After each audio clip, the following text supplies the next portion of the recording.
disiarkan langsung dari studio di PIK 2. Inilah Berita 1 Pagi.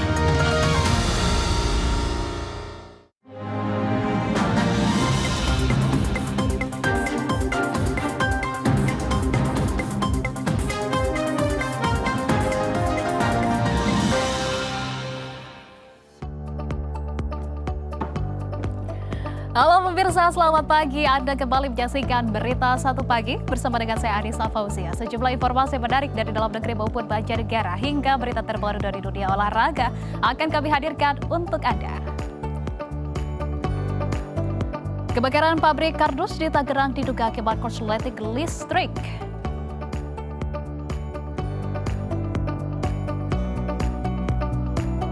Ex-Jampitsus Febri Ardiansyah ditahan 20 hari di rutan KPK. Ex-penyidik KPK menyebut Febri harus jelaskan alat bukti yang disita penyidik polisi.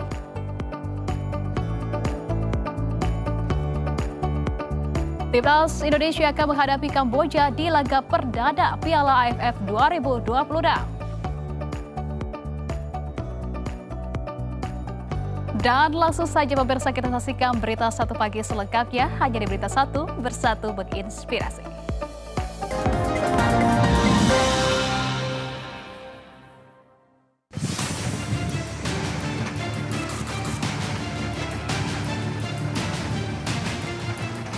Kebakaran hebat melanda pabrik pengolahan kardus di Desa Gelamjaya, Kecamatan Pasar Kemis, Kabupaten Tangerang, Banten pada Sabtu dini hari. Kobaran api dengan cepat melahap tumpukan kardus di dalam area pabrik. Besarnya tiupan angin dan banyaknya material mudah terbakar membuat api kian membesar hingga menyebabkan sebagian atap bangunan roboh karena tak kuat menahan panas. Petugas pemadam mengatakan titik api pertama kali terlihat muncul dari salah satu sisi bangunan pabrik yang diduga akibat korsleting arus listrik. Sebanyak 9 unit mobil pemadam kebakaran beserta 50 personil dikerahkan ke lokasi untuk menjinakkan si jago merah. Api baru berhasil dipadamkan setelah petugas berjibaku selama hampir 3 jam. Untuk saat ini yang terbakar itu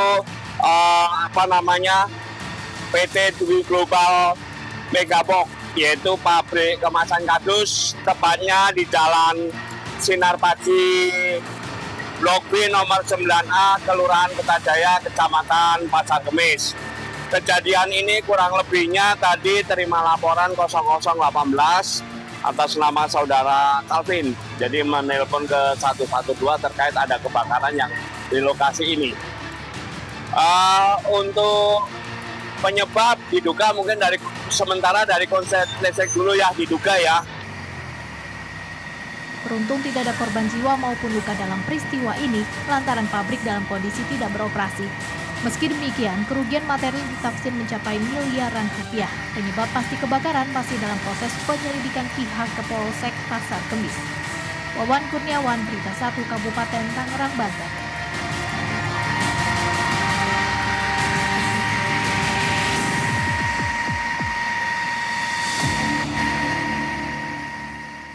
Ya pemirsa, berikutnya kebakaran hebat melanda sebuah pabrik triplek di Kecamatan Sampora, Kabupaten Kuningan, Jawa Barat pada Sabtu siang.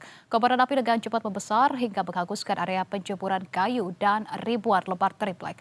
Dugaan sementara, kebakaran dipicu percikan api dari aktivitas pembakaran limbah.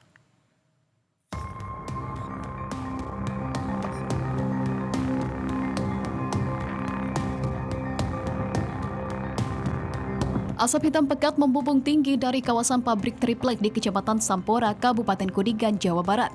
Kobaran api dengan cepat membesar akibat banyaknya material kayu dan triplek yang mudah terbakar, ditambah hembusan angin yang cukup kencang. Api kemudian menjalar ke area perjemukan kayu dan menghanguskan ribuan lembar triplek yang tengah dikeringkan. Petugas berupaya mencegah api merembet ke bangunan utama pabrik. Untuk mempercepat proses pemadaman, 2 unit mobil pemadam kebakaran milik Kabupaten Kuningan dan 1 unit mobil pemadam dari Yonif TP839 diterjunkan ke lokasi. Personel gabungan dari Damkar, TNI, dan Polri berjibaku memadamkan api selama sekitar 1 jam hingga kobaran api berhasil dikendalikan. Yang terbakar itu pinir atau bahan baku. Kesulitan pas pemadaman gimana? Angin kencang, terus sumber air agak jauh. Diperkirakan Pak untuk bahan baku sendiri kerugian? Untuk bahan baku diperkirakan kurang lebih kerugian itu 72 juta. Dugaan sementara itu titik api berawal Dari saung sebelah selatan. Diduga dari percikan pembakaran sampah. Hasil penyelidikan sementara menyebutkan, kebakaran diduga berasal dari percikan api saat pembakaran limbah yang kemudian menyambar ke tumpukan material mudah terbakar di sekitar lokasi. Tidak ada korban jiwa dalam peristiwa ini, namun kerugian diperkirakan mencapai ratusan juta rupiah. Muslimin, Berita 1, Kuningan, Jawa Barat. Pemirsa, lahan rumput kering di Stadion Kerapan Sapi Muhammad Nur Bangkalan terbakar pada Sabtu. Kebakaran ini diduga dipicu oleh aksi pembakaran sampah yang dilakukan warga hingga apinya merambat ke pembatas lapangan dan lahan di sekitarnya.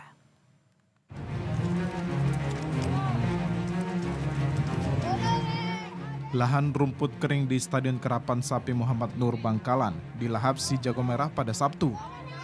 Kebakaran ini diduga dipicu oleh aksi pembakaran sampah oleh seorang warga hingga apinya merambat ke pembatas lapangan dan lahan di sekitarnya. Pagar pembatas lapangan yang terbuat dari kayu membuat api cepat membesar dan menimbulkan kepulan asap hitam yang membumbung tinggi. Kondisi musim kemarau yang panjang memicu rumput di sekitar area lapangan mengering sehingga api makin mudah meluas. Sebelum api makin tak terkendali, petugas dari Dinas Pemadam Kebakaran Bangkalan tiba di lokasi dan berhasil memadamkan si jago merah. Kasidamkar Satpol PP Bangkalan, Ortis Iskandar bilang kebakaran di Stadion Kerapan Sapi berhasil dipadamkan dengan cepat berkat bantuan warga sekitar. Petugas yang berada di lokasi juga langsung melakukan operasi pendinginan di area yang terdampak. Kita baru saja memadamkan kebakaran di Stadion Skep Bangkalan, yang mana dugaan sementara kebakaran disebabkan oleh pembersihan sampah yang dilanjutkan dengan pembakaran sampah. Kami sudah melakukan pemadaman kurang lebih 1 jam lah. Masyarakat diimbau untuk lebih berhati-hati saat melakukan pembakaran sampah di tengah kondisi musim kemarau. Warga juga diminta untuk menghindari aktivitas pembakaran di lokasi-lokasi yang rawan memicu terjadinya kebakaran lahan. Imamuddin, Berita 1, Bangkalan, Jawa Timur. Masih peristiwa kebakaran, pemirsa, kebakaran hutan melanda Blok Gunung Ringgit Resort Pemangkuan Hutan, kawasan Gunung Bromo pada Sabtu dini hari. Petugas belum mengetahui penyebab munculnya api di kawasan itu.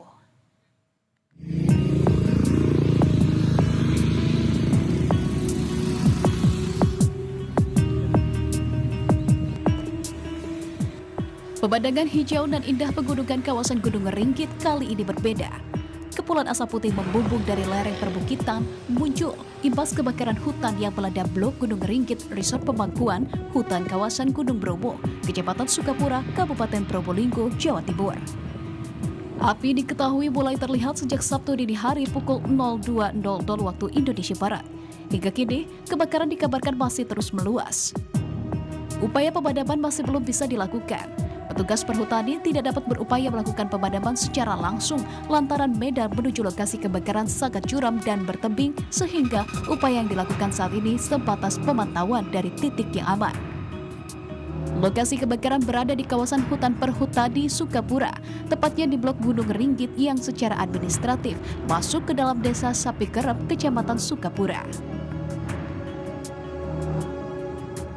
Memang media sangat kering terkait dengan awal musim kemarau yang sangat ekstrim sehingga potensi untuk kebakaran hutan. Dan tadi malam itu sekitar jam 2 dini hari itu sudah kelihatan titik api sehingga api tersebut meluas sampai dengan saat ini. Petugas berharap kobaran api akan berhenti dengan sendirinya ketika mencapai sekat alam yang berbatasan dengan lahan milik warga, lantaran tidak ada media yang kering. Belum diketahui secara pasti penyebab munculnya titik api maupun luas area hutan yang terdampak.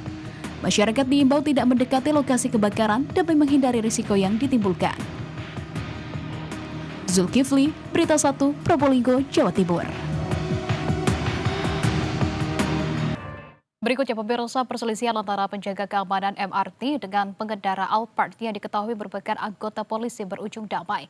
Sebelumnya, aksi arogansi pengemudi Alphard terekam kamera amatir warga saat menggiring korban ke pos polisi usai ditegur karena menerobos zebra cross saat sedang ramai.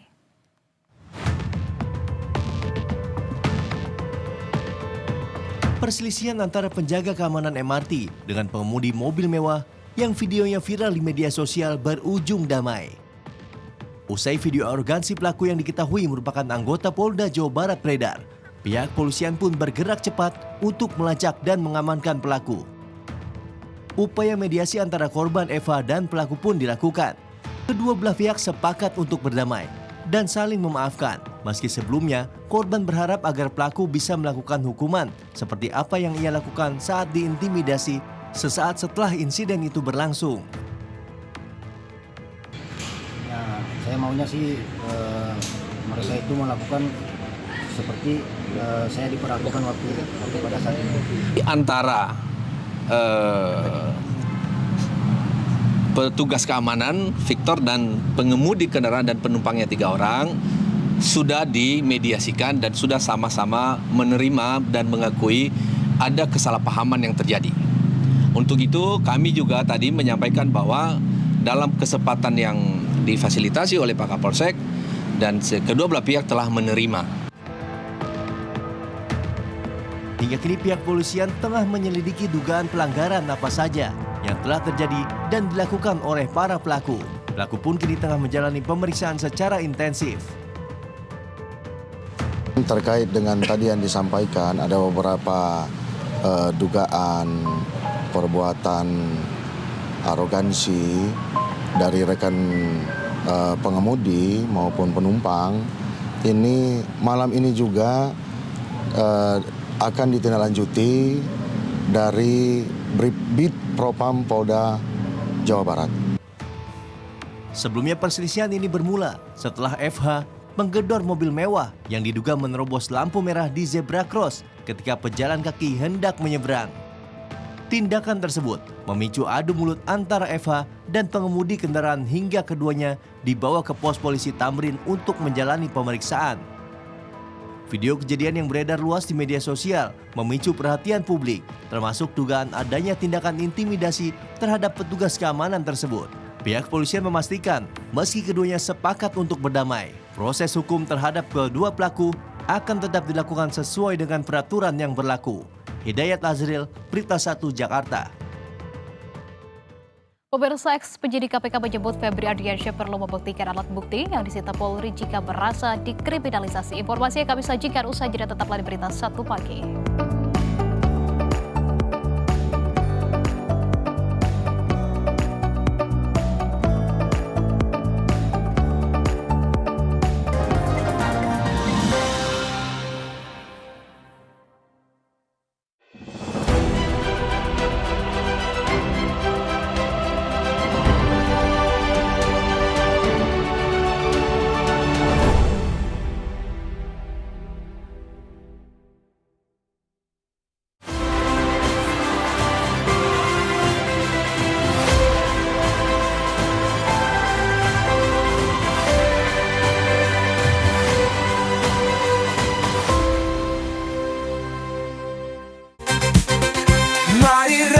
Semesta, lepas hasrat berpesta. Semesta berpesta.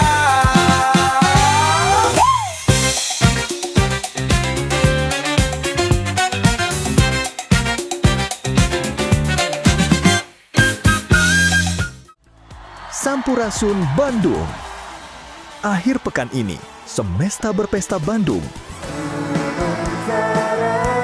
menyajikan deretan performance yang sayang untuk kamu lewatkan.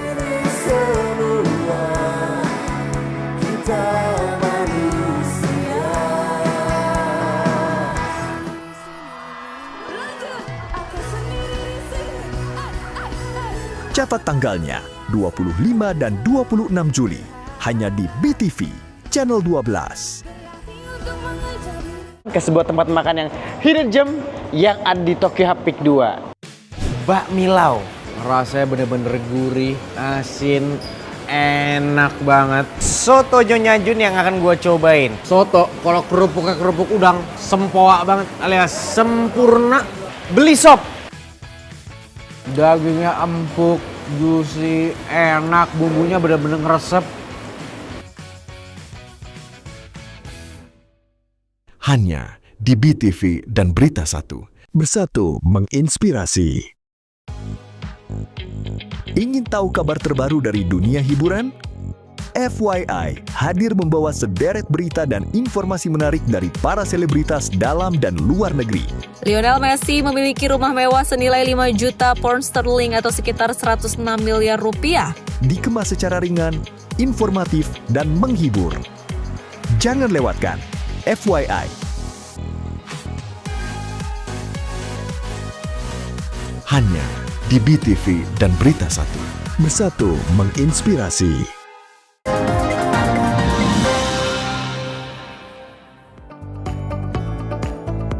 Terima kasih Anda masih bersama kami di Berita 1 Pagi. Pemirsa, ex Dirut Kebun Binatang Surabaya Khairul Anwar ditetapkan menjadi tersangka kasus korupsi uang pakan hewan sebesar 10,2 miliar rupiah. Dari jumlah anggaran itu diduga sebanyak 50% masuk ke kantong pribadinya. Hal itu diungkapkan oleh Asisten Pidana Khusus atau Aspidsus Kejati Jatim I Gede Punia. Dalam keterangannya, ia menegaskan bahwa tersangka diduga menyalahgunakan anggaran hingga berdampak pada menurunnya kualitas perawatan dan pakan satwa. Modus yang dilakukan oleh tersangka, yakni dengan memerintahkan staf keuangan pada Departemen Accounting and Finance untuk mengeluarkan anggaran perusahaan. Kemudian tersangka meminta agar membuat laporan pertanggungjawaban seolah-olah dana tersebut digunakan untuk kegiatan operasional.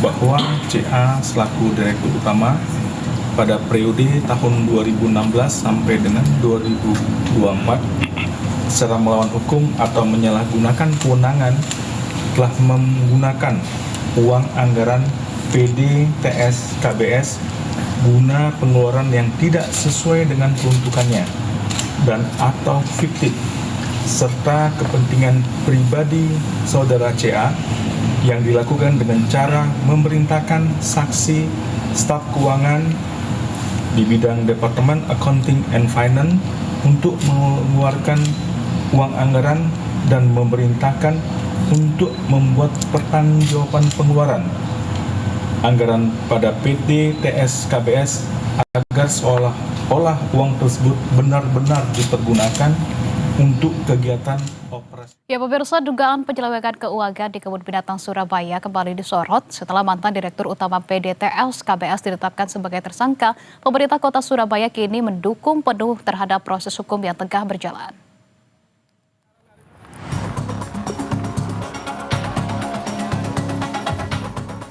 Wali Kota Surabaya Eri Cahyadi menyatakan mendukung sepenuhnya penanganan dugaan korupsi pengelolaan keuangan perusahaan daerah Taman Satwa Kebun Binatang Surabaya yang ditangani Kejaksaan Tinggi Jawa Timur.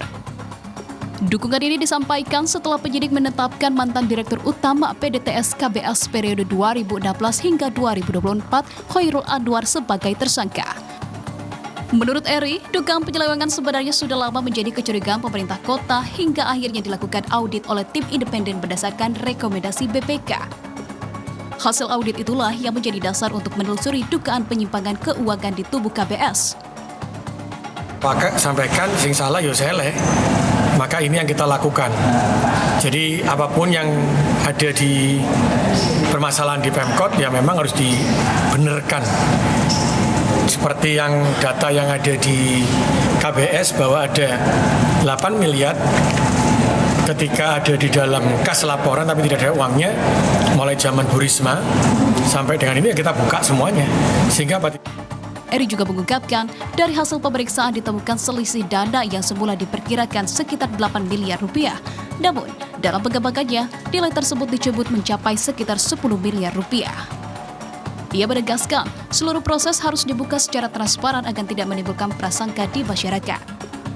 ternyata informasinya ada sampai dengan 10 miliar. Ada kejadian 2024-2025 yang berhubungan dengan pemberian dari direktur keuangan gitu ya. Saya bilang proses saja terus sampai ini bisa terbukti sehingga akan kembali bersih lagi, kembali nol, sehingga bermanfaat baik untuk masyarakat yang masuk, yang untuk PAD-nya, yang kedua terutama untuk makanan hewannya. Itu yang paling penting.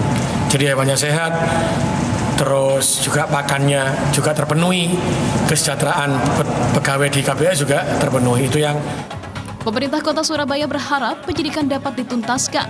Dan ke depan, pengawasan akan diperketat melalui audit rutin oleh auditor independen yang berbeda setiap tahunnya agar pengelola KBS lebih akuntabel dan profesional.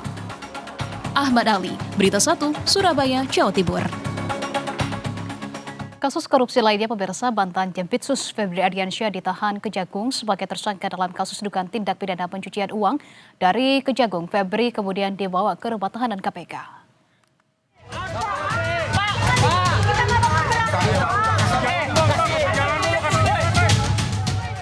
Kejagung menahan Bantan Jaksa Agung Muda bidang tindak pidana khusus Febri Ardiansyah pada Jumat malam. Status Febri yang semula saksi ditingkatkan menjadi tersangka dalam kasus dugaan tindak pidana pencucian uang atau TPPU. Dari Kejagung, Febri kemudian dibawa ke rumah tahanan KPK. Jaksa Agung Muda Pengawas Rudi Margono menyatakan dugaan TPPU yang menjerat Febri Ardiansyah berkaitan dengan jabatannya sebagai jaksa dan pejabat struktural di Korps Adiaksa. Rudi belum membeberkan secara rinci konstruksi maupun modus yang digunakan karena berkaitan dengan kepentingan pembuktian dalam proses penyidikan. Saudara Eva telah ditetapkan tersangka dan dilakukan penahanan 20 hari ke depan sampai tanggal 24 kalau nggak salah. Tanggal berapa? 20 hari ke depan pokoknya dari hari ini di rutan KPK Jakarta Cabang Jakarta Timur. Modus operandinya secara umum dugaan TPPU yang dilakukan oleh penyelenggara negara dalam jabatannya sebagai jaksa atau pejabat struktural selama dia menjabat mengabdikan diri di kejaksaan. Lebih detailnya tidak akan saya sampaikan karena terkait dengan pembuktian, dan kalau kita sampaikan akan sangat menyulitkan kita ke depannya. Ya. Bahwa alat bukti yang diajukan. Kuasa hukum Febri Ardiansyah, Febri Diansyah, menjelaskan perkara yang menjerat kliennya bermula dari 3 surat perintah penyidikan yang sebelumnya diterbitkan Polri dan kemudian dilimpahkan ke Kejagung. Dalam salah satu sprindik yang diterbitkan oleh Polri, Febri telah ditetapkan sebagai tersangka dalam perkara dugaan korupsi dan TPPU terkait penanganan kasus Asabri. Setelah menerima pelimpahan tersebut, Kejagung kemudian menerbitkan 3 sprindik umum serta 1 sprindik baru yang secara khusus menangani dugaan TPPU. Ada 3 sprindik dari Polri yang disimpahkan ke Kejaksaan Agung. Dialihkan ke Kejaksaan Agung. Dari 3 sprindik tersebut ada 1 penetapan tersangka. Jadi ada 4 dokumen ya, yang dari Polri ke Kejaksaan Agung, 3 sprindik umum dan 1 surat penetapan tersangka. Kemudian Kejaksaan Agung juga menerbitkan 3 sprindik umum dan ada tambahan 1 penetapan tersangka untuk 3 TPPU. Febri berharap seluruh proses hukum terhadap kliennya dilakukan secara objektif dan berdasarkan fakta. Tim Liputan Berita 1. Ya pemirsa, Febri Ardiansyah telah ditahan selama 20 hari ke depan di rumah tahanan KPK Kuningan, Jakarta Selatan. Febri dibawa dari Kejagung ke rutan KPK pada Jumat malam. Mantan Jaksa Agung Muda Tindak Pidana Khusus Kejagung Febri Ardiansyah keluar dari gedung Kejaksaan Agung dan masuk mobil tahanan pada Jumat malam. Dari Kejagung, Febri dibawa ke rumah tahanan KPK. Jaksa Agung Muda Bidang Pengawasan Kejagung Rudi Margono menyatakan, Febri ditahan di rutan KPK selama 20 hari ke depan. Rudi menjelaskan keputusan menitipkan penahanan di rutan KPK diambil demi alasan keamanan dan perlindungan, mengingat rekam jejak Febri yang sering menangani kasus-kasus besar. kita memastikan yang bersangkutan pernah setidaknya berjasa menangani kasus-kasus besar, ya, kasus besar. Ya. Kami memandang perlu untuk pelindungan yang bersangkutan juga, untuk proses akuntabilitas, transparansi, dan kita sinergi dengan KPK juga, oleh karenanya untuk menjamin proses kedepannya dan yang bersangkutan mohon maaf mungkin lebih nyaman karena yang bersangkutan banyak menangani kasus besar, kita ketahui. Nah, itulah salah satu pertimbangannya kenapa di sana. Rudi juga menyatakan Febri Adriansyah tidak mengenakan rompi tahanan merah jambu karena sudah malam dan berada dalam situasi buru-buru. Febri kemudian tiba di rutan KPK pada Jumat tengah malam. Proses penahanan tersebut turut dikawal dan didampingi oleh penyidik yang mengantar Febri hingga memasuki ruang tahanan. Juru bicara KPK Budi Prasetyo menegaskan penahanan Febri dilakukan berdasarkan permohonan dari Kejagung. Adapun perbantuan penitipan penahanan ini berdasarkan dari surat Kejaksaan Agung yang kemudian diterima oleh Komisi Pemberantasan Korupsi. Sehingga terhadap tersangka saudara FA dilakukan penahanan untuk 20 hari ke depan di rutan Gedung Merah Putih. Budi menegaskan pengusutan perkara Febri Adriansyah sepenuhnya berada di bawah Kejaksaan Agung, meskipun Febri ditahan di rutan KPK. Tim Liputan, Berita 1.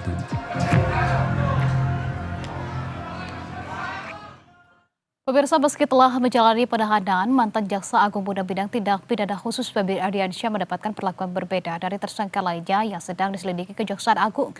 Saat hendak ditahan, Febri tidak mengenakan rompi tahanan maupun tangannya diborgol. Perlakuan khusus ini pun dikritik sejumlah pihak dan menjadi perhatian publik di media sosial. Saat meninggalkan ruang pemeriksaan di gedung Kejaksaan Agung menuju rumah tahanan KPK, Febri tampak masih bisa tersenyum dan tidak mengenakan borgol di tangannya layaknya tersangka kasus tindak pidana lainnya. Febri juga tidak mengenakan rompi berwarna pink sebagai tersangka yang hendak ditahan oleh penyidik Kejaksaan Agung. Febri tampak bisa berlenggang bebas menuju mobil tahanan yang disiapkan. Perlakuan khusus terhadap Febri ini pun menuai kecaman di media sosial. Tidak hanya itu, sejumlah anggota DPR juga ikut memberikan kritik kepada Kejaksaan Agung terkait perlakuan khusus yang didapatkan Febri ini. Namun, Jaksa Agung Muda Pengawasan Rudi Margono berkilah bahwa penyidik tidak memberikan perlakuan khusus untuk Febri. Menurutnya, penyidik tidak sempat memakaikan rompi dan borgol tangan Febri karena penahanannya sudah larut malam.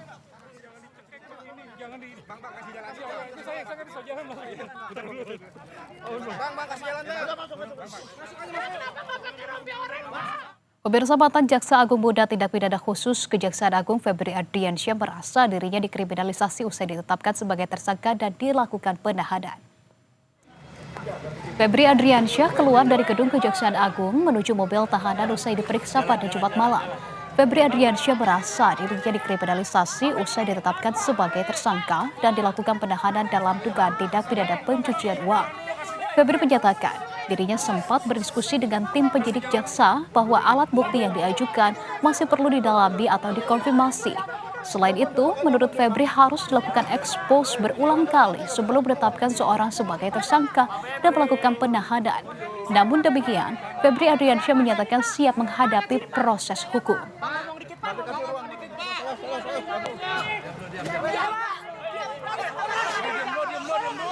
Saya sudah diskusi dengan jaksa pemeriksa. Ini dorong ini. Saya sudah diskusi dengan jaksa pemeriksa, ya, bahwa alat bukti yang diajukan masih perlu didalami atau dikonfirmasi. Jangan didorong dong. Sehingga menurut saya ini belum cukup untuk dilakukan penahanan. Di Gedung Bundar tidak pernah seperti ini. Di Gedung Bundar tidak pernah seperti ini. Semua alat bukti harus dikonfirmasi dan diperdalam dulu. Dan berkali-kali dilakukan expose, baru kita yakin bahwa ini tidak zalim, sehingga kita tetapkan tersangka, dan barulah kita melakukan penahanan. Tetapi ini sudah menjadi keputusan pimpinan, saya siap menghadapinya, ya, dan saya merasa memang ini kriminalisasi. Makasih ya. Sementara itu, pemirsa, ex-penyidik KPK Yudi Purnomo mengapresiasi langkah Kejaksaan Agung menahan ex-Jampitsus Febri Ardiansyah. Menurutnya, Febri perlu membuktikan alat bukti yang sudah disita oleh penyidik sebagai barang bukti tersangka jika merasa dikriminalisasi. Ya, bagi saya keputusan tim 9, apapun kemudian dinamika yang terjadi pada saat proses penahanan ini merupakan hal yang patut kita apresiasi, berani melakukan penahanan sehingga tidak ada diskriminatif seperti satu tersangka yang lain, yaitu DR yang sudah ditetapkan sebagai tersangka dan juga sudah ditahan. Kemudian untuk kita tahu bahwa yang bersangkutan tidak ditempatkan di rutan Kejaksaan Agung, namun dititipkan di rutan KPK. Bagi saya ini adalah suatu strategi juga ya oleh penyidik Kejaksaan Agung ya, karena yang bersangkutan ini kan punya pengaruh yang kuat ya di Kejaksaan Agung ketika masih menjabat, sehingga ketika sudah tidak menjabat bisa jadi masih ada ya loyalis-loyalisnya yang kemudian bisa jadi akan membantu yang bersangkutan. Itu yang pertama. Kemudian yang kedua, bahwa di rutan Kejaksaan Agung kan kita tahu isinya juga adalah orang-orang yang istilahnya selama ini tahanannya adalah tahanan yang ditangani oleh timnya tersangka Eva ini, seperti itu. Jadi saya pikir ini adalah hal yang teknis ya. Jadi perlu juga diluruskan bahwa walaupun dititipkan di rutan KPK, penanganannya di Kejaksaan Agung. KPK hanya membantu ya dalam rangka untuk mengamankan tersangka ini untuk berada di rutannya sebagai titipan, tetapi kewenangan dan sebagainya tetap ada di penyidik kejaksaan. Seperti itu, Mbak. Saya tertawa saja ya ketika yang bersangkutan mengatakan ini adalah kriminalisasi. Dulu para tersangka yang dia tetapkan sebagai tersangka juga mengatakan hal yang sama gitu ya. Tapi kemudian ya semua itu kan terbukti di pengadilan. Jadi kalau misalnya yang bersangkutan mengatakan bahwa ini adalah kriminalisasi, ya silakan saja sampaikan bukti-buktinya, karena hal kriminalisasi ini sudah sangat jelas dan terang benderang sekali bisa dibantah bahwa penetapan tersangka dan juga penahanan ini kan dilakukan oleh tim 9 Kejaksaan Agung.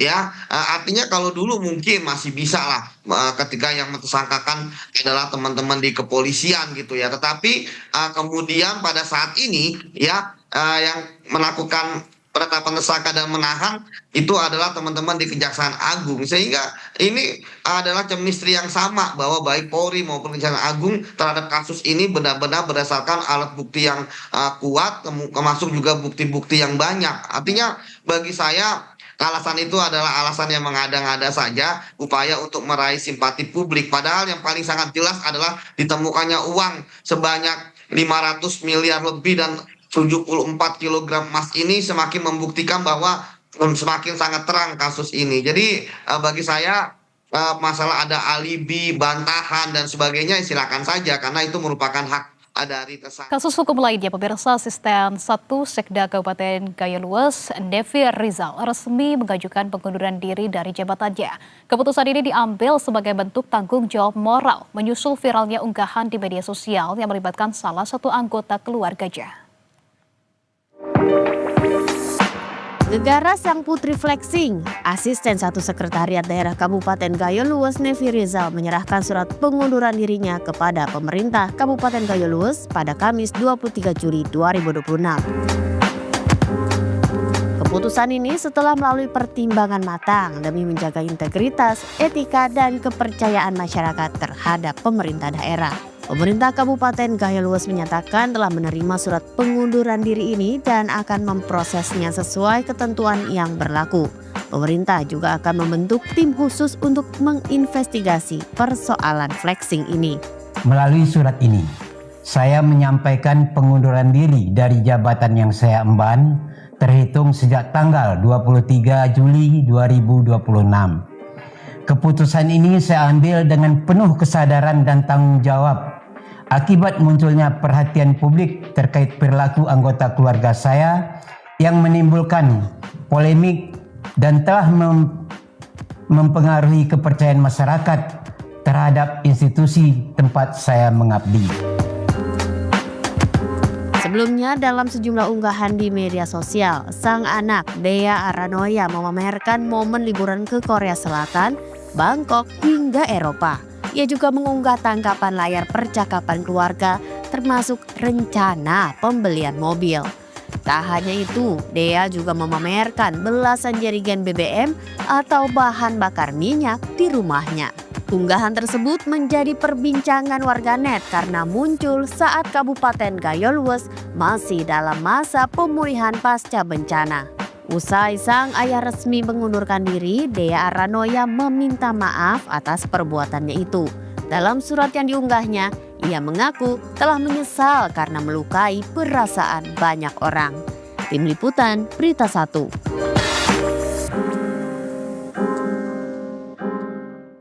Pemirsa, di Tegal triliunan dana pendidikan yang digunakan oleh pemerintah untuk program makan bergizi gratis, puluhan siswa sekolah dasar di pedalaman Kalimantan masih harus belajar di bawah tenda darurat beratap terpal. Selama hampir 2 tahun, pemirsa, mereka menanti janji pembangunan gedung sekolah yang hingga kini belum juga terwujud.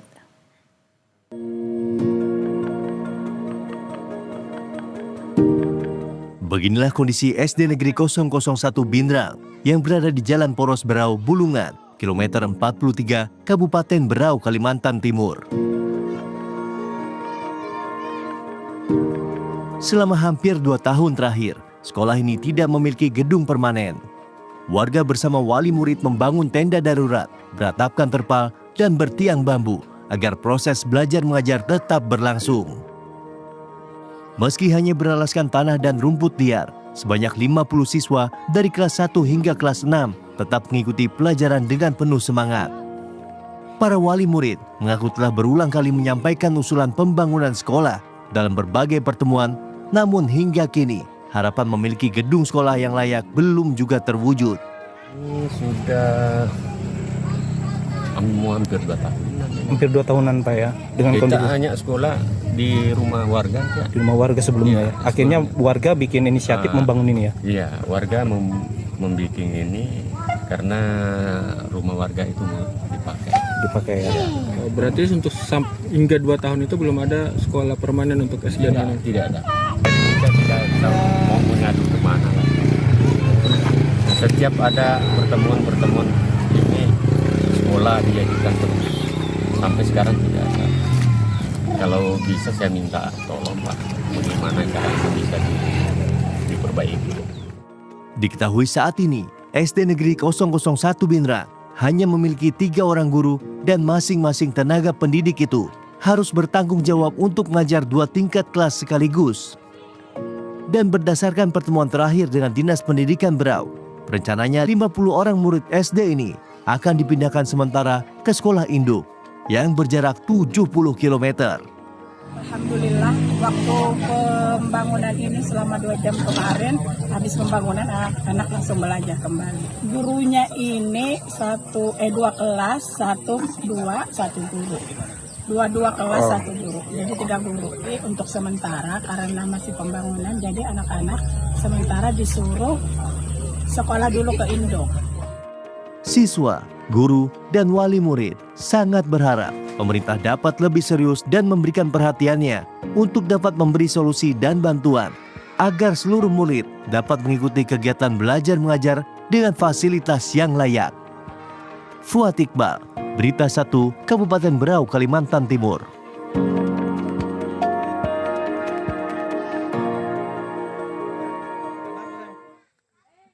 Pemirsa BTV Semesta Berpesta siap mengguncang Bekasi nanti malam. Informasi akan kami sajikan usai jeda, tetaplah di Berita 1 Pagi.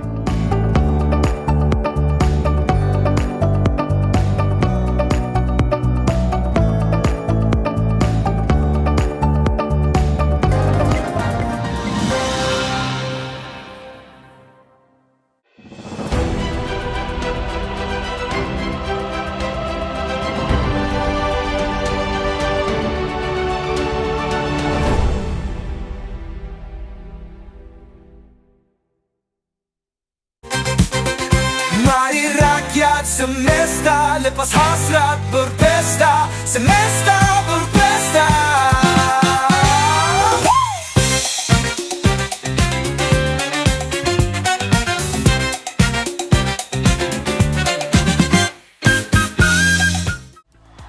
Sampurasun Bandung. Akhir pekan ini, Semesta Berpesta Bandung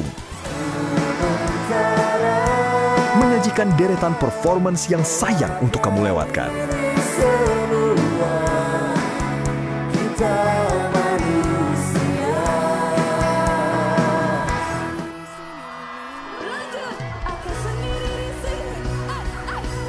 Catat tanggalnya, 25 dan 26 Juli, hanya di BTV, Channel 12.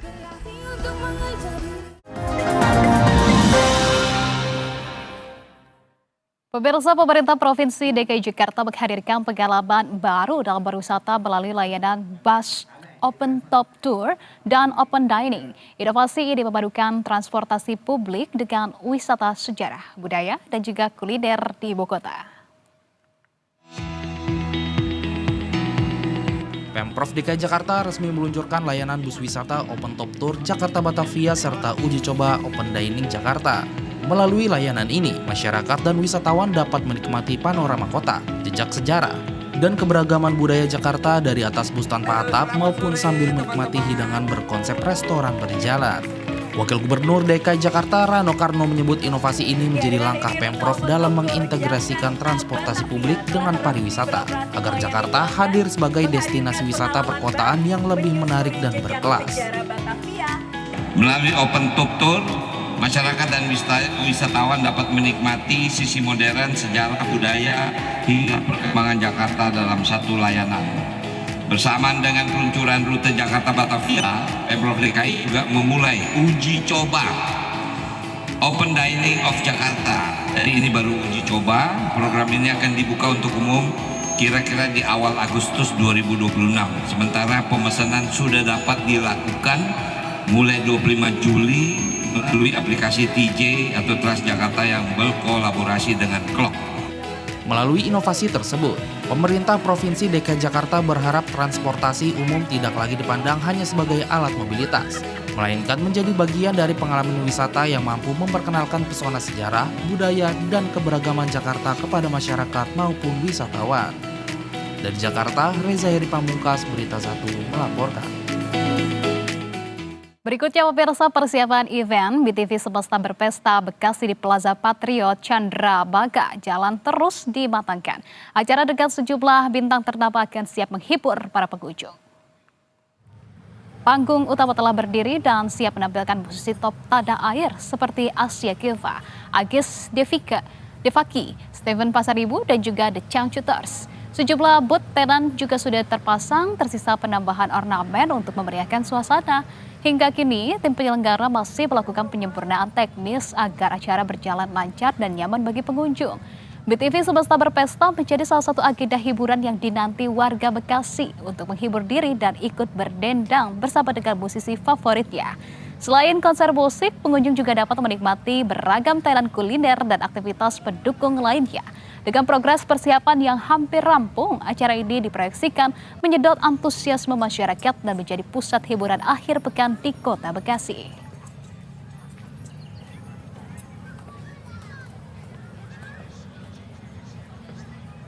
Pemirsa, ajang olahraga kini tidak hanya menjadi wadah berkompetisi, tetapi juga memperkuat kolaborasi antar lembaga dan masyarakat.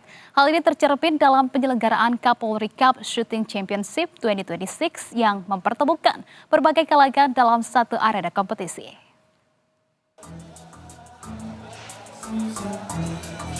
Kapolri Cup Shooting Championship 2026 menjadi ajang yang memadukan kompetisi, pembinaan, dan penguatan kolaborasi. Kapolri Listio Sigit Prabowo menyebut kejuaraan yang diikuti TNI, Polri, Kementerian, DPR, atlet, komunitas menembak, hingga media ini menjadi wadah mempererat kemitraan antar lembaga. Di sisi lain, kegiatan ini juga menjadi sarana meningkatkan keterampilan personel Polri dalam penggunaan senjata serta membina atlet menembak untuk menghadapi kompetisi nasional dan internasional. Kejuaraan ini merupakan bagian dari rangkaian peringatan Hari Bayangkara ke-80. Kita melaksanakan kegiatan Kapolri Cup Shooting Championship, di mana kegiatan ini ada beberapa kategori. Yang pertama kategori VVIP ya.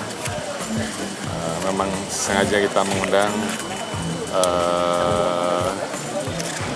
mitra-mitra kita dari kementerian lembaga, termasuk juga DPR, untuk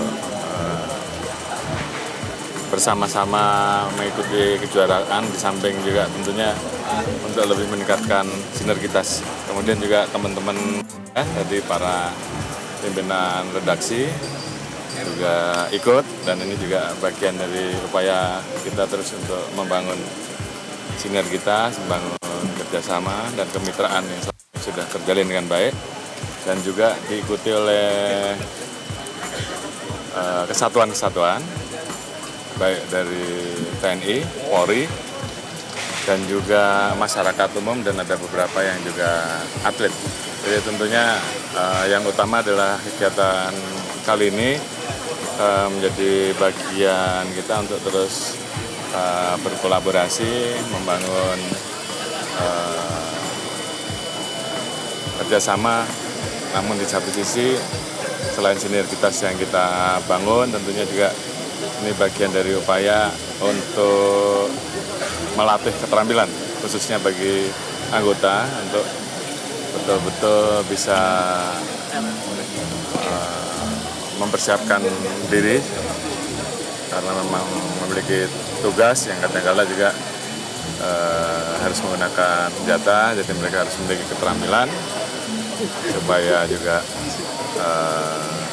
semua langkah-langkah yang dilaksanakan terukur. Di satu sisi juga kita juga mempersiapkan atlet-atlet, saya kira, untuk menjadi ajang, salah satu ajang event mereka sebelum mereka mengikuti berbagai macam lomba, baik di tingkat nasional maupun internasional.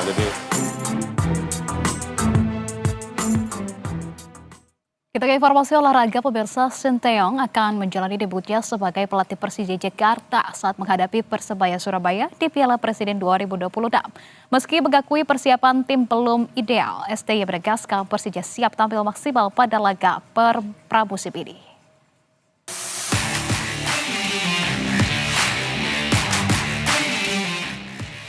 Laga Persija Jakarta melawan Persebaya Surabaya di Piala Presiden 2026 akan menjadi momen debut Sinteyong sebagai pelatih Macan Kemayoran.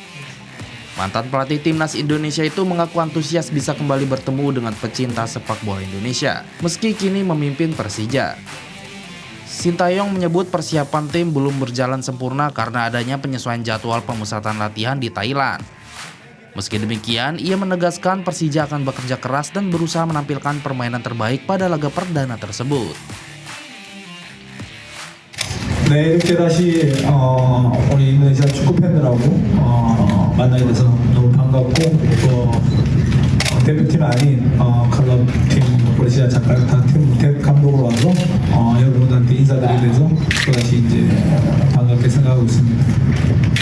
내일 이제 수라바야 팀하고 경기는 사실 우리가 준비 과정이 아직 완벽하지 않기 때문에 아마도 좋은 경기는 확실하게 보여줄 수 있다 할 수는 없지만, 그래도 나름대로 우리가 열심히. Sementara itu, menghadapi Persebaya pada laga pertamanya di Piala Presiden 2026 nanti malam, tim Macan Kemayoran melakukan persiapan pertandingan dengan menggelar latihan internal di lapangan Tor Surabaya Sabtu kemarin. Agung Dharma, Surabaya, Jawa Timur. Ya, pemirsa, turnamen pramusim Piala Presiden resmi kembali bergulir. Tahun ini sebanyak 8 klub dari 4 negara akan beraksi untuk memperebutkan gelar dan memanaskan mesin menuju musim kompetisi baru.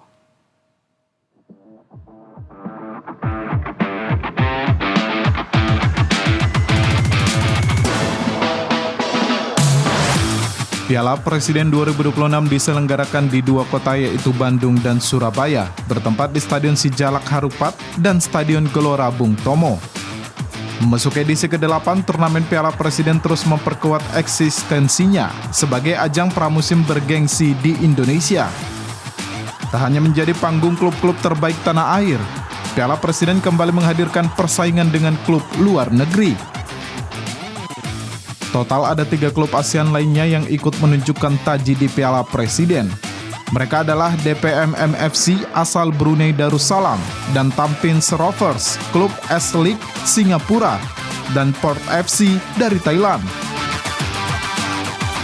Di grup A, Piala Presiden menghadirkan juara bertahan Super League Persib Bandung dan Arema FC sebagai pemegang gelar terbanyak Piala Presiden. Kedua klub elit tanah air itu ditantang DPMM FC dan Tampines Rovers yang juga datang dengan ambisi besar di Piala Presiden 2026. Sementara di grup B, klub-klub kuat Super League juga akan beraksi, yakni Persebaya Surabaya dan Persija Jakarta. Persaingan grup B bakal dipanaskan dengan kehadiran salah satu klub legendaris tanah air, PSMS Medan. PSMS mengusung misi besar di Piala Presiden. Tak hanya mengejar prestasi, ajang ini juga akan dijadikan tim berjuluk Ayam Kinantan itu sebagai tes demi misi kembali ke kompetisi kasta tertinggi sepak bola Indonesia. Persaingan grup B semakin ketat dengan kembalinya Port FC di Piala Presiden 2026. Klub raksasa Thailand itu datang untuk mempertahankan gelar Piala Presiden setelah tahun lalu memenangkan turnamen dengan mengalahkan klub asal Inggris Oxford United. Dalam turnamen Piala Presiden 2026, dua tim terbaik dari masing-masing grup akan lolos dan bersaing di semifinal. Pemenang di partai semifinal kemudian akan tampil di final untuk memperebutkan gelar juara pada 6 Agustus mendatang. We are preparing for the matches the best to our abilities. We are missing some players, but we feel responsible towards the fans, Boboto, who are going to pay the tickets and come for the games to support the teams. So we need to put our best team and put our best game, that is possible at this moment. As a team, we want to win every game possible. I think in Tampines Rovers, the emphasis on success is quite high, no matter who we play. With all due respect to the opponents, because we do want to compete at the highest level, especially now for the upcoming season. We are competing on 4 fronts: domestic Singapore Premier League, the Singapore Cup, Champions League 2, and as well as the Shopee Cup. So I think this tournament gives us a good gauge into how we can perform against high-level opponents such as DPMM, Arema, and Persib, because they are very good opponents, and it's a good preparation for us to go far. Kehadiran 8 klub dari 4 negara di Piala Presiden 2026 membuat peta persaingan Piala Presiden semakin menarik dan kompetitif. Aksi setiap klub pun patut dinantikan. Pengamat sepak bola Adiani menilai Piala Presiden bukan sekedar turnamen pramusim, melainkan ajang penting untuk membentuk kolektivitas tim demi mendulang prestasi di musim baru. Selain itu, eksistensi Piala Presiden juga membuat turnamen ini berpeluang menjadi ajang pramusim internasional yang lebih besar. Iya, di judulnya aja udah ada elitnya gitu kan. Jadi kan ini harapannya akan semakin begitu luar biasa.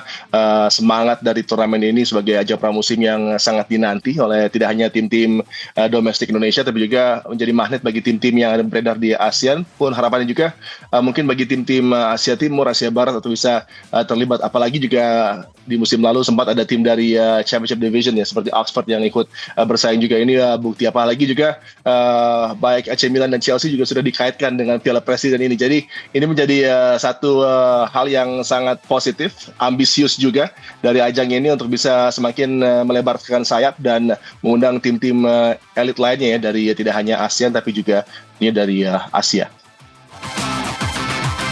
8 klub, 4 negara, 1 gelar juara. Piala Presiden kembali hadir sebagai ajang pramusim bergengsi untuk memantapkan kesiapan tim menghadapi musim kompetisi baru. Lebih dari itu, Piala Presiden juga terus hadir untuk memberikan hiburan menarik bagi para pecinta sepak bola. Tim Liputan, Berita 1. Pemirsa, Timnas Indonesia akan melakoni laga perdana Piala AFF 2026 melawan Kamboja. Laga ini akan berlangsung di Stadion Pakansari Bogor, Jawa Barat. Kamboja akan menjadi lawan pertama skuad Garuda. Pemusatan latihan di Denpasar, Bali sudah selesai pada Rabu kemarin dan anak asuh John Hartman sudah bertolak ke Jakarta. Kompetisi tertinggi di Asia Tenggara ini, pemirsa, akan menjadi ajang uji taktik John Hartman .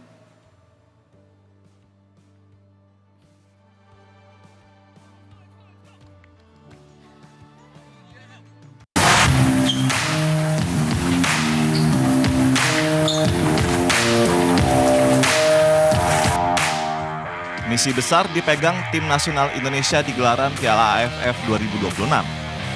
Skuad asuhan John Hartman dalam ambisi penuh meraih gelar juara perdana sepanjang sejarah. Turnamen AFF kali ini akan menjadi ujian perdana John Hartman di kompetisi resmi. Demi mempersiapkan tim, Indonesia memilih training camp di Bali selama nyaris 1 bulan sejak awal Juli. Pemain yang bergabung dalam pemusatan latihan didominasi para pemain yang berlaga di Indonesia. Di mana dari total 26 pemain, 12 diantaranya merupakan para pemain naturalisasi. Seperti diketahui sejak 2022 Piala AFF berubah format. Tidak lagi dengan sistem format tuan rumah satu negara.